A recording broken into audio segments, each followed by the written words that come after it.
It is that time for another episode of Off the Mic with Mike and Gasia. Just a couple of people trying to get through the world of broadcast news.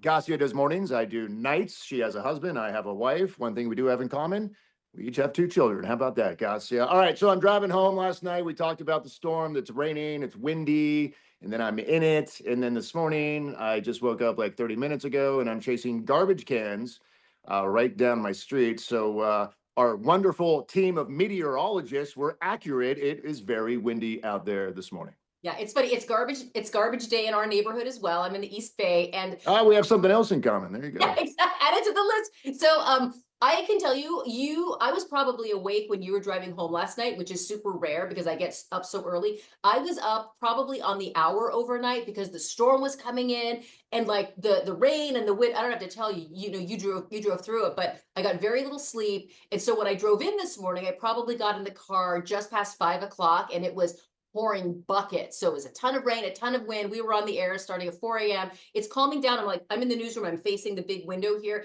It's still coming down, but it's nothing like what it was in the overnight. And Steve Paulson, kind of right as we went into that 7 and 8 o'clock in the morning hour, which, as I'm sure you remember from your time on Mornings on 2, that's kind of like the peak of the morning commute. And Steve Paulson was like, it's actually good because we're getting a little bit of a break right now. And I was so grateful because I hate driving through rainy, stormy weather at night.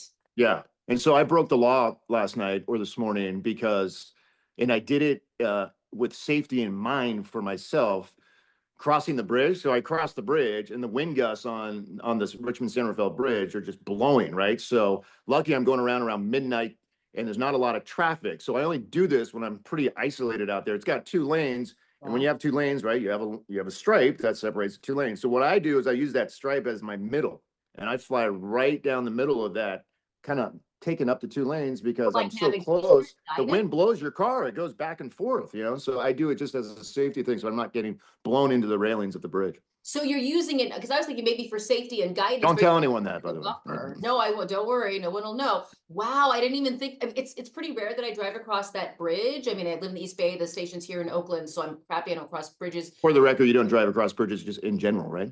Well, I do have a sister who lives on the peninsula, so I will cross for her.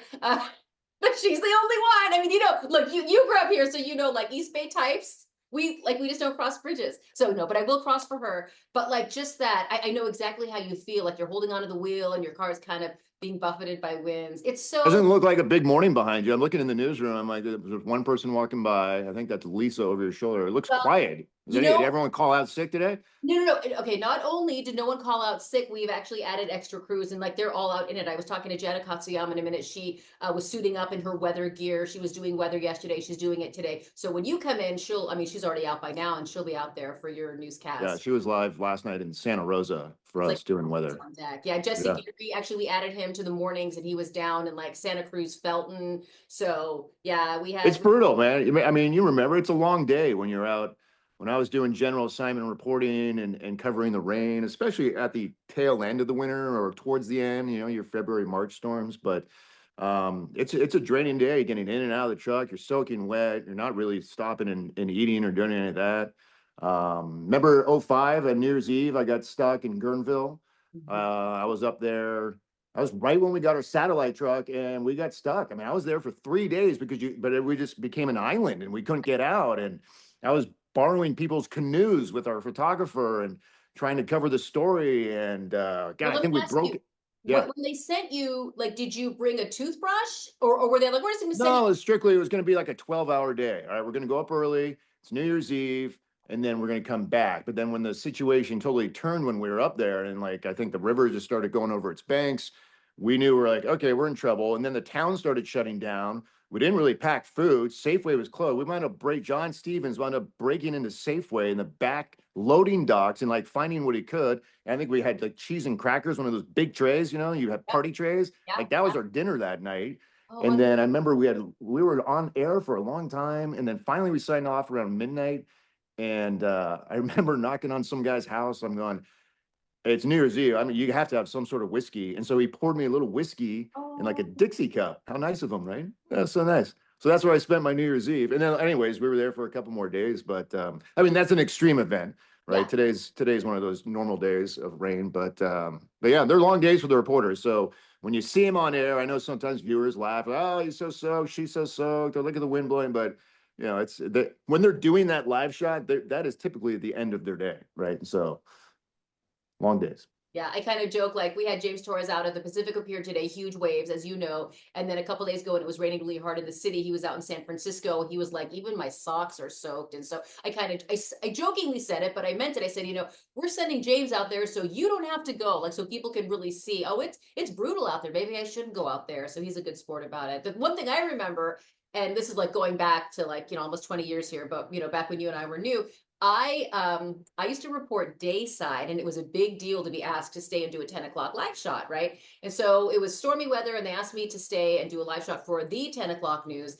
And they did things a little differently back then on the 10, especially. And so they wanted you to give your mic check, right? Stand outside in front of the photographer, with the camera and the lights, and like, can the control room hear me? Like, give a mic and an IFB check to make sure that the producer can talk That to was like 10 minutes before. Like you had to be up early. 15, 10, 15. nothing. 15 minutes. And so the photographer, Randy, was like, yeah, they need you out there at 9:45. I was at the top of the 10. And I said, okay. He goes, yeah. And when you're out there, you stay there.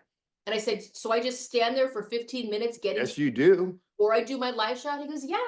And I thought, oh my gosh, this is serious business. And of course, I was brand new, still totally intimidated. And so I stood there for 15 minutes before the 10 o'clock news. And then I think it was probably Dennis and Leslie back then. And then they did the open, and we do the team coverage box and all this. And then when they finally get to me, I probably look like a drowned rat. And I was like, wow, 10 o'clock is legit. So you're supposed to do. We should still do that. It drives me crazy that we don't. Yeah, I mean, That's something you do too. When you're in studio, what drives me crazy when I used to anchor with you yeah. is you would come out late. Like Oh, you'd be out like 2 minutes before we go on air. And you're not the never. only one. Why do people do that? I 100% dispute that. It is Come on. not Yes, you 2 minutes. do. No, not 2 minutes. Not 2 minutes. Never. Never less than. Why aren't you out there? Why aren't you out there 10 minutes early? Like I like to go out 10 minutes early and just I shoot for 10. It's probably closer to 8 most days. I am never out there with fewer than 6 minutes. Like, so how why don't you go out 10? Why don't you go out earlier? I aim for 10. I don't know, because I'm busy doing things, but it's funny. So my argument to that is start your day earlier. So start your Oh my your gosh. pattern earlier. Well, yeah, but because like what it's like, I anchor different newscasts, and the noon newscast comes at the end of my day. And so no matter how early I get in here to start on the 7, which is my first newscast, that doesn't impact the noon. Like kind of with every newscast, you start fresh, right? And I'm working as hard as I can to get ahead. And now in between our newscasts, we're doing stuff like this, and I'm trying to set up interviews for tomorrow, and I'm responding to requests, so I am busy. I could be better, but I'm also not the worst. So point taken. But oh no, what's happening? Are Sorry, you my phone just fell. But anyways, I think they're just using audio today. Anyways, well, we'll see. just a father moment. My son got cut from baseball, which stinks for freshman baseball. Oh, So, but it was one of those moments where it happens when I'm at work, and so I don't get to see him. I don't get to like hug him and talk to him again. Not to be Debbie Downer, but we're opening up about our lives here in this and the business, and so it stunk because I felt like I just was not attached to him, and I felt like he needed me, not just the voice like we're doing right now, but he needed that eye contact. He needed that hug from Pop, and Mom's giving it to him, and she's doing great with it, but this week, because we talked, last time we talked was a couple weeks ago for that first episode, but so that was a Debbie Downer moment for me, but I'll fix it tomorrow. Today's my Friday, so I'll see him tomorrow, and I'm looking forward to a weekend with him. So you have time you with can't be there for everything, I guess, right, Gasia? No, I know, and I feel because I'm not there all morning. And so, do you ever FaceTime with them? I do, but it's just like, to me, it's just I'm Kind of trying like, to compare it to something. I don't know. no, I know. It's just not the same. Yeah. I know. I know. I do it. I've got a super short break during which I walk from the main studio downstairs to the upstairs studio. And so as I'm like, heaving myself up the stairs, I will call, and it's just like maybe for 2 minutes in the commercial break, and I will say a quick hello.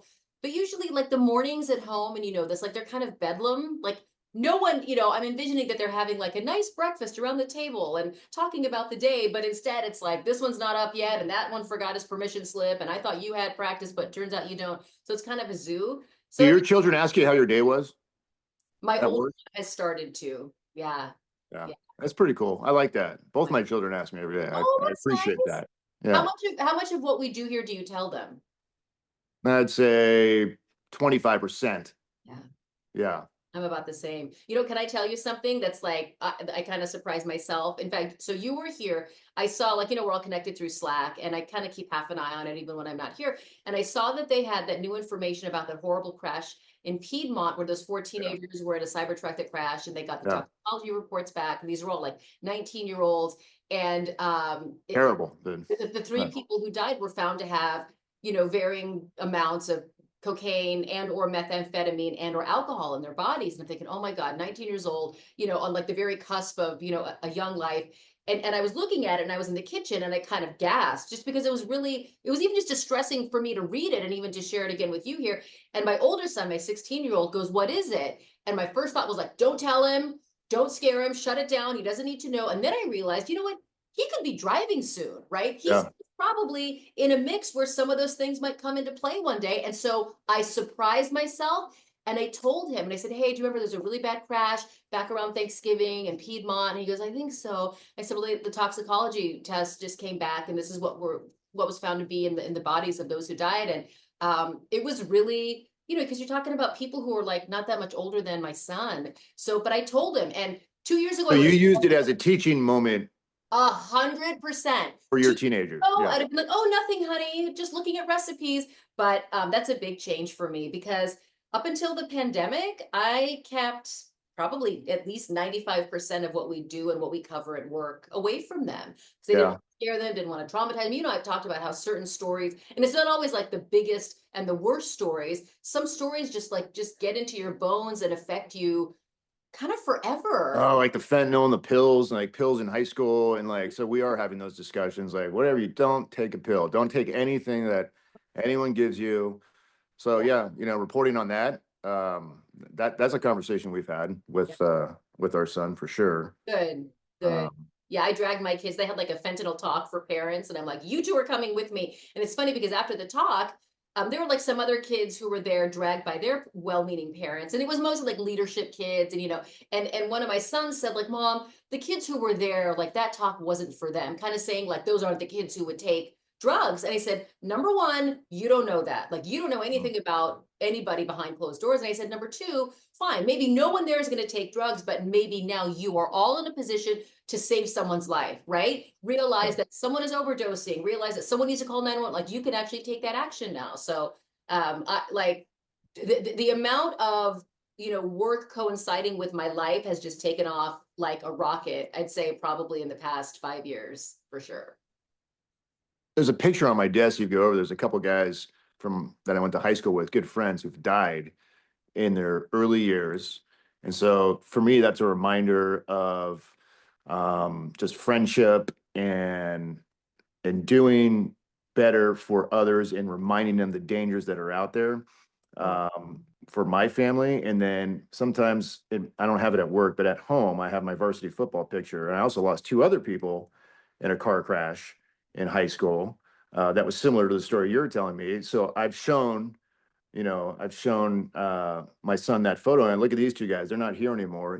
So sometimes when they see it visually, so instead of just hearing the story, like, look at their faces, look at them, they're not here. I was at your school, I went to the same high school he's at. I'm like, I went through this. So, well, Dad, why did they get? Well, there was one night, they shouldn't have been out there, they shouldn't have been driving. But I agree with you, I'm telling those stories more than and more so than, yeah, when they're younger years. In fact, my oldest is like asking me more about my job. Oh, good. Like never cared until he got to really 14 years old, I think, Yeah. Yeah. which is fine. Which is great. I don't want you to be, I mean, I'm not going to voluntarily bring it to you. If you start asking, then I'll start answering. I mean, yeah, I'll tell you. Yeah. I mean, I didn't get a lot of questions when they were little, but when they would ask, I would pick like the one story that we would do about like they opened up a new playground in Martinez, like like the one super fun story, or like, oh, the CHP rescued a duck from a storm drain and they named it Quackers, and like, and I just thought how funny that like I do 4 hours of live news every single day, and I'm reaching like for this one little 30-second clip of like a happy, fun, feel good story to share with my kids. They for sure know more of the reality now, but there's a lot of things that we cover that I don't talk to them about because even I find it very distressing. It's hard. Like I realize, we've been doing this 20 years and that's just here. Yeah. I remember, I mean, this is going back way like to 97, no, 98, 99. I forget when Columbine happened, 98, maybe 99. Columbine was April of 98. No, 98. 99, 99. So I remember when that That happened. was in Colorado. Yeah. Yeah. So right. And you were finishing up school. Mhm. I was in a newsroom. I was working as a reporter in Alabama. And I remember I heard about it and I was like, wait, they shot up a school? It would like be here. It would like you heard that an elephant rode a unicycle through City Hall. Like I hadn't even considered that that could happen. And now I just think now when we hear of school shootings, that honestly, school shootings are probably the thing that gets me. It's like among my top five, having Like hard to report on. hard to report Yeah. on, hard to go home and know that my kids will have heard about it at school. And then the hardest thing is when I leave the next morning and it's dark outside and they're asleep and I hug and kiss them. And I like always make a point of having contact with them in the morning, even though like they hate it and they kind of stay asleep and, they kind of groan and push me away. But I always tell myself, like, those kids didn't come home. Right. So let me at least put my hands in my kids' hair and kiss them and like, give them a little pat on the shoulder and be like, mommy loves you. I'm going to work. Have a good day at school. Like it's the weirdest. I go really hard on that just because we have all these cases where kids don't come home, Yeah. So that like So real quick, not to change the topic, but I heard you when you're talking about reporting in the rain on that 10 o'clock live show, you mentioned Leslie and Dennis, and it's hard to think that both of them are no longer with us. Right. So I kind of have to acknowledge that we did lose Dennis Richmond last week, our beloved news anchor that we grew up watching and had the opportunity to work with. So, that was hard to report on for me last week. I feel terrible for Deborah and the family and all the friends that Dennis had. But saying that, I'm so grateful that we had the opportunity to work with the best, and you gotta take that. And I know he's happy that we're still charging away in this business and doing it right there behind you in that newsroom. So if I had a drink right now, I'd toast to him, but a big toast to Dennis and all he's meant to me in my life and my career. But that was a hard day, Wednesday.